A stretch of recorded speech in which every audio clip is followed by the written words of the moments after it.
The render queue is the last stop in your After Effects workflow. It's here that you can create movies, image sequences, pre-renders, and more. Depending on your needs, you can have multiple outputs of the same composition. Here, we'll explore different parts of the render queue. So here's the composition I'd like to put off to disk, and it's the flying camera through a field of pictures. And in order to render this, we need to add it to the render queue, and we can do that one of two ways.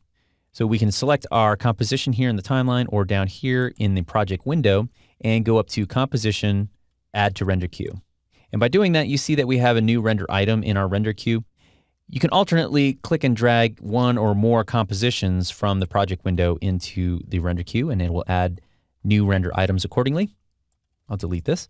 And the first thing we want to look at is the render settings, and this is going to define overall the quality of our output. We can click on Best Settings and go in and change these settings manually. We have the options to do Best, Draft, or Wireframe. So if you're trying to do some kind of lower res QuickTime movie to preview, you can certainly do it that way, along with the resolution. Currently it's set to full, our 1280 by 720 comp, or any variation of that. So if we wanted to do a quarter res, we can do 320 by 180 instead. The other important one here is the time span. Currently it's set to work area only. So if we had work areas predefined in our composition, we can choose to render out just that duration or the duration of the entire comp. So I'll say length of comp. Alternately, you can customize it here if you have a custom time span that you would like to input. I'll say OK. And down here, we have the output module. Now, this is the type of movie or output that we're going to create. And we have some presets here for audio only, QuickTime movies, or image sequences if we like. Let's go ahead and customize this. We'll click on the word lossless.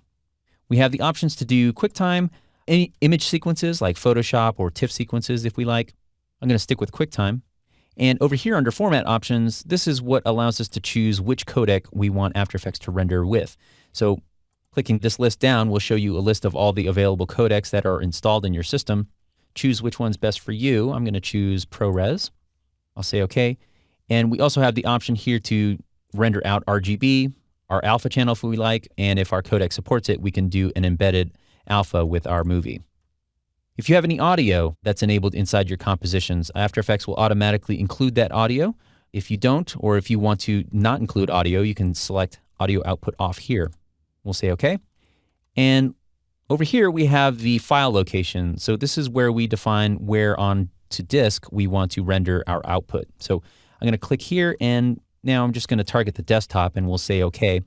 We have the option to rename it here, but I will leave that as is and show you that we have these naming tokens. So let's twirl this down, and you see that we have the ability to name the file output the same as our comp name.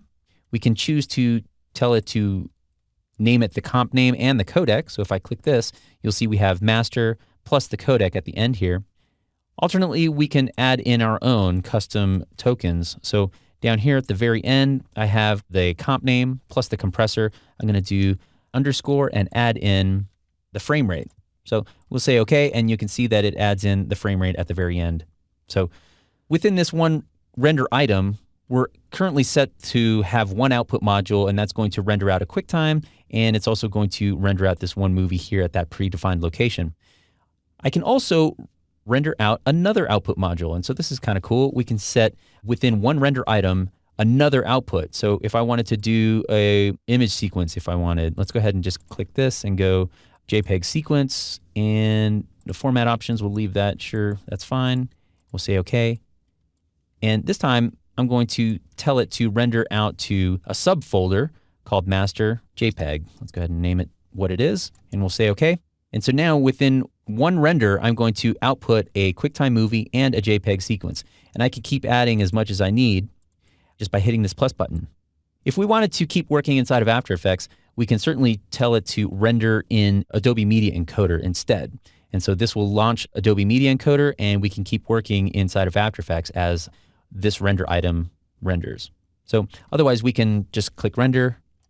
And as we do, you'll see that we have our current time, where we are, how much time has elapsed, and how much time remains. And by twirling down our current render, we have all the nitty-gritty details here.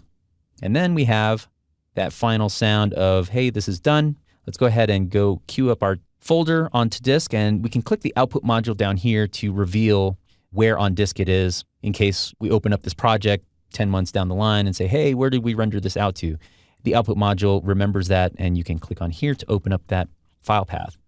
And so now you see we have a QuickTime movie, and we also have the JPEG image sequence here. So by defining the quality, resolution, and file location, we saw how to use the render queue to create finalized versions of our compositions to disk using the render queue.